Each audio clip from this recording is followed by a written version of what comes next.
Hello everyone, welcome to our channel Solutions Basket. My name is Neema Tyagi. Here is something about my educational details. Today we are going to discuss about enzymes engineering, about what is enzyme. Enzymes are also called biocatalyst. And what are biocatalyst? Biocatalyst molecules होते हैं जो reaction को speed up करते हैं और ये क्या show करते हैं इनॉर्मस कैटालिटिक पावर को शो करता है। मतलब किसी भी केमिकल रिएक्शंस को सबस्ट्रेट से जो प्रोडक्ट बनता है उसको स्पीड अप करा देता है। और ये क्या करते हैं lowering down the activation energy, जो एक्टिवेशन एनर्जी है उसको लोअर कर देते हैं। Enzymes are highly specific, enzyme highly specific होते हैं। मतलब कोई भी पर्टिकुलर सबस्ट्रेट के लिए कोई स्पेसिफिक एंजाइम चाहिए। Does not affect the equilibrium state of the reaction, ये किसी भी जो रिएक्शन होती है उसकी इक्विलिब्रियम स्टेट को अफेक्ट नहीं करते। इनका काम केवल क्या होता है कि ये स्पीड अप कराते हैं रिएक्शन को, जो एंजाइम्स होते हैं या बायोकैटालिस्ट होते हैं। प्रोटीन कन्फर्मेशन, इनका जो नेचर क्या होता है वो प्रोटीनेसिस भी होता है और आरएनए नेचर का होता है, लेकिन मोस्टली जो एंजाइम्स होते हैं वो प्रोटीनेसिस नेचर के होते हैं। Some enzymes require cofactor for activity, कुछ जो एंजाइम्स होते हैं उनको कोफैक्टर चाहिए होता है। कोफैक्टर क्या होता है, नॉन प्रोटीनेसियस पार्ट होता है और वो क्या करता है एनहेंस करता है रिएक्शंस की रेट को। तो कोफैक्टर कौन से होते हैं, एसेंशियल आयन भी हो सकते हैं, कोएंजाइम्स भी हो सकते हैं। एसेंशियल आयन क्या क्या होते हैं, मोस्टली मेटल आयन्स जैसे कि कैल्शियम है, जिंक है। और कोएंजाइम्स में क्या क्या आता है, ऑर्गेनिक कंपाउंड्स। एपोएंजाइम और कोफैक्टर इन दोनों को कंबाइंड फॉर्म में क्या बोलते हैं, होलो एंजाइम। एपोएंजाइम क्या होता है, प्रोटीनेसियस पार्ट होता है और कोफैक्टर क्या होता है, नॉन प्रोटीनेसियस पार्ट होता है।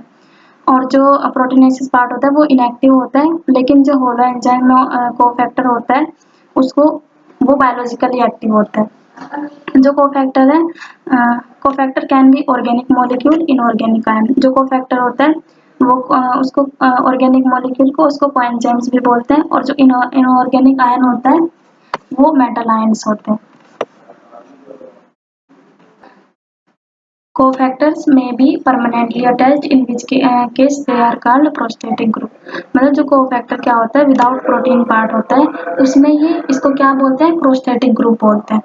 टेम्परेरीली अटैच्ड कोएंजाइम, जिसमें जो कोएंजाइम होते हैं वो टेम्परेरी अटैच्ड होते हैं, वो किसी भी रिएक्शन में डिटैच हो जाते हैं और किसी दूसरे एंजाइम के साथ पार्टिसिपेट करते हैं दूसरी किसी रिएक्शन में। यहाँ पे जो टेबल दी हुई है इसमें विटामिन, उनकी कोएंजाइम फॉर्म और रिएक्शन और प्रोसेस प्रमोटेड। जो विटामिन है जैसे कि थियामिन B1 है, उसकी कोएंजाइम फॉर्म कौन सी है, थियामिन पायरोफॉस्फेट। मतलब ये क्या करते हैं कि एंजाइम्स के जो एक्शन होता है उसको एनहेंस कर देते हैं। जैसे कि थियामिन पायरोफॉस्फेट ये क्या करता है, डिकार्बोक्सिलेशन और एल्डिहाइड ग्रुप का ट्रांसफर करता है। Riboflavin, B2, FAD and FMN redox reaction.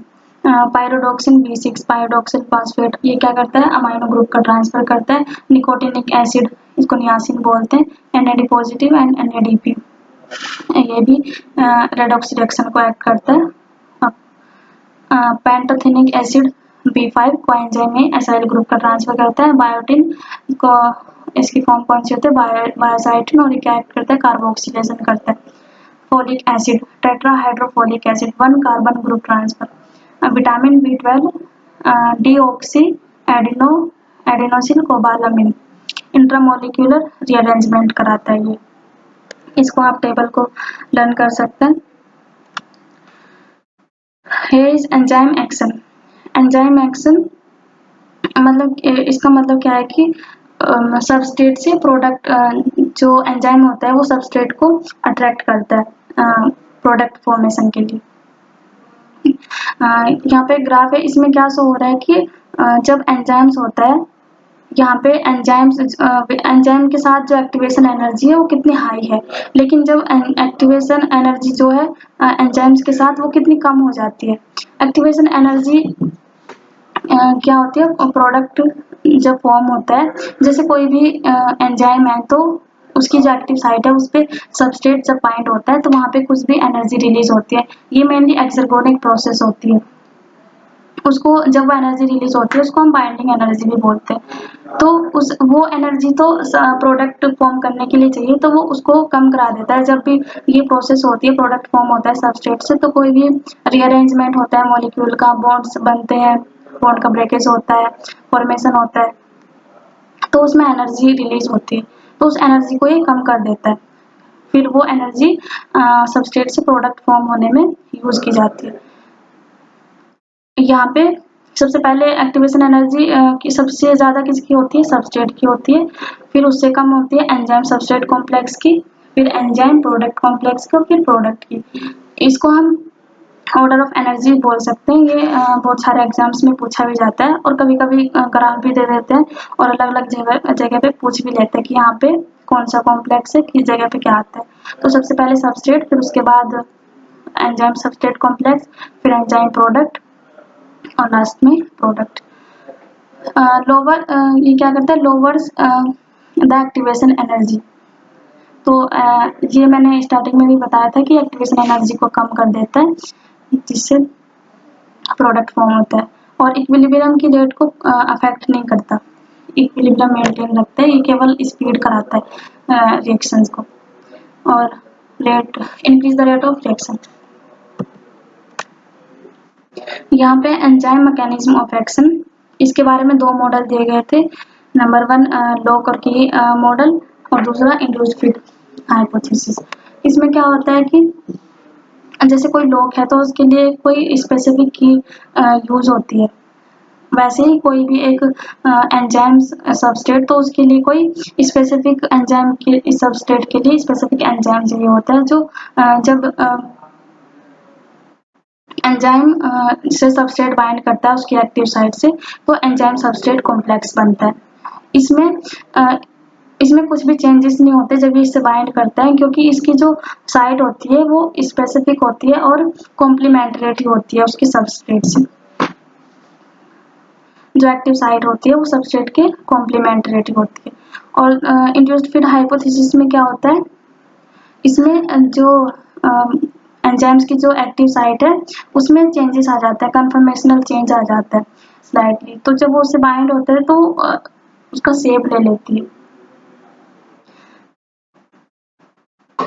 इस तरह।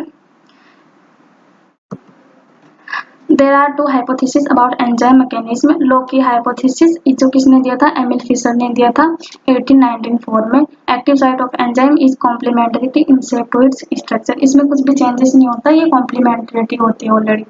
इंड्यूस्ड फिट मॉडल ये किसने दिया था? कोसलैंड ने दिया था। The enzyme change shape on substrate binding site, ये शेप को चेंज कर लेता है, और before substrate binding it has 3 dimensional structure. In that way, enzyme work. For more videos, subscribe our channel. Thank you for watching the video. All the best.